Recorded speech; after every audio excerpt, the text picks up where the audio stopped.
যদি বলা হয় বাংলাদেশের ভিতরে স্নাইপারের বেস্ট প্লেয়ারকে, তাইলে আসবে আমাদের কুরুল ভাই।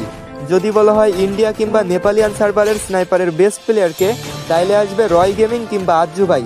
কিন্তু কখনো যদি বলা হয় পুরো বিশ্বের ভিতরে স্নাইপারের বেস্ট প্লেয়ারকে, তাইলে কে আসবে জানো? আমি জানি তোমরা অনেকেই বুঝতে পারছো আমি কার কথা বলতে চাচ্ছি।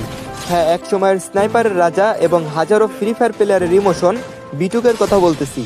B2K মাত্র 3টা অক্ষরের নাম হলেও এই নামের সাথে মিশে আছে আমাদের ওল্ড ফ্রি ফায়ার, যার গেম প্লে দেখে আমার মতো হাজারো প্লেয়ার স্নাইপার চালানোর সাহস করেছে। যার নাম শুনে ভয় পায়নি এমন প্লেয়ার 2019-20 সালে ছিলই না। সে আর কেউ না, আমাদের এই স্নাইপার লিজেন্ড B2K।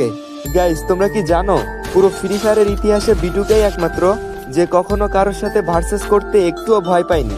বিপরীত সাইডে যতই হ্যাকার লেভেলের প্লেয়ার থাকুক না কেন, B2K তাদের সাথে ভার্সেস করত এবং সেই ম্যাচটা জিতেও যেত। 2019 সালে তৈরি হওয়া এই স্নাইপার লিজেন্ডকে আমরা 2025 সালে এসেও ভুলতে পারি নাই। হয়তো নতুন নতুন আমরা হাজারো স্নাইপার লিজেন্ডকে পাবো, কিন্তু B2Kর জায়গাটা কেউই কখনো নিতে পারবে না। এই স্নাইপার লিজেন্ড আমাদের মনে আগেও ছিল, এখনো আছে আর ভবিষ্যতেও থাকবে। যাই হোক গাইজ, তোমরা এখনো আমার মতো এই স্নাইপার লিজেন্ডকে মিস করো কিনা কমেন্টে জানিয়ে যেও।